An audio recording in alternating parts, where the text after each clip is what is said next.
১১১ বছরের ইতিহাসে এই প্রথম জলপাইগুড়ির গোশালায় যমজ বাছুরের জন্ম ঘিরে উদ্দীপনা। যমজ বাছুর ঘিরে উৎসাহ জলপাইগুড়ির গোশালায়। জলপাইগুড়িতে শতবর্ষের গোশালায় এটি অতি বিরল একটি ঘটনা। বৃহস্পতিবার ভোর রাতে সেই যমজ বাছুরের জন্ম হয়েছে গোশালায়। এই প্রথম একই সঙ্গে দুটি বাছুরের জন্ম দিয়েছে গোশালার একটি গরু। যমজ বাছুরের জন্ম দেওয়ার খবর ছড়িয়ে পড়তে শাবক দুটির সঙ্গে গরুটিকে দেখতে ভিড় করেছেন এলাকার বহু মানুষ। অতি বিরল এই ঘটনাকে কেন্দ্র করে রীতিমতো উৎসবের আমেজ তৈরি হয়েছে গোশালায়। গোশালা মন্দির কমিটির কর্মকর্তা শঙ্কর মালাকার বলেন, ১১১ বছরের গোশালার ইতিহাসে এই প্রথম একই সঙ্গে দুটি বাছুরের জন্ম হলো। মায়ের পাশেই সবসময় নেচে বেড়াচ্ছে বাছুর দুটি। সব মিলিয়ে এক আনন্দের পরিবেশ তৈরি হয়েছে গোশালা চত্বরে।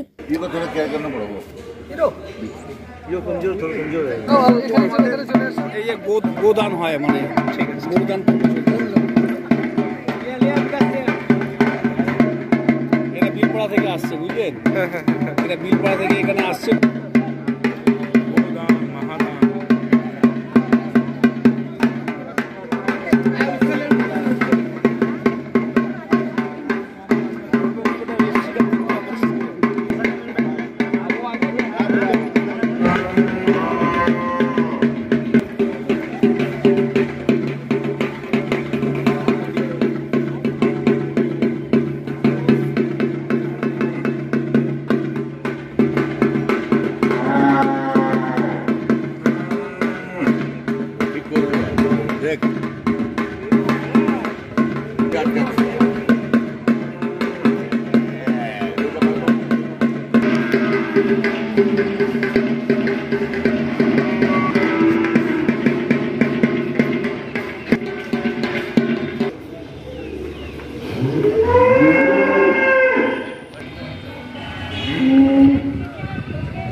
রাত্রে জলপাইগুড়ি গোশালাতে প্রথমবার দুটি বাচ্চা হয়, একসঙ্গে জোড়া বাচ্চা গরু। এটা আমরা আজ পর্যন্ত ১১১ বছরের ইতিহাসে দেখিনি। যেটা মানুষের তো হয়ে থাকে, কিন্তু গরু যে দুটি বাচ্চা একসঙ্গে হয় এটা প্রথমবার যত করি। দুটো কি বাচ্চা? দুটি ছেলে বাচ্চা। তার আগে সেটাই ভেবে নিতে হবে।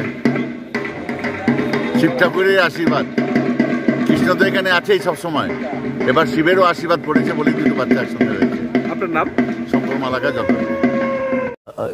আমি খুবই বলতে আনন্দ বোধ করছি যে এটা একটা অলৌকিক ঘটনা, যেটা ধরুন আমরা কেন আমাদের সিনিয়ররা যারা আছে বাবাদের কাছ থেকেও শুনিনি, কোনোদিনও শুনিনি যে গরুও যমজ বাচ্চা দেয়। এই প্রথম আমাদের ১২৫ বছর গোশালা বয়স হচ্ছে। এই ১২৫ বছরের মধ্যে প্রথম যে আমাদের গোশালায় ঘটনা যে ঘটলো, যেটা অলৌকিক ঘটনা, যে আমাদের আজকে কাল রাত্রে এই গরু যমজ বাচ্চা দিয়েছে। তাছাড়া আজকে আমাদের এমনি আজকে এই উপলক্ষে আমরা খুশির মহলে জন্য আমরা আজকে গোদান যে আছে আমাদের সমাজের থেকে এসে একটি গোশালায় গোদান করা বাচ্চু সমেত গোদান দিচ্ছে। আমার দীপক বিহানি, আমি গোশালার সেক্রেটারি।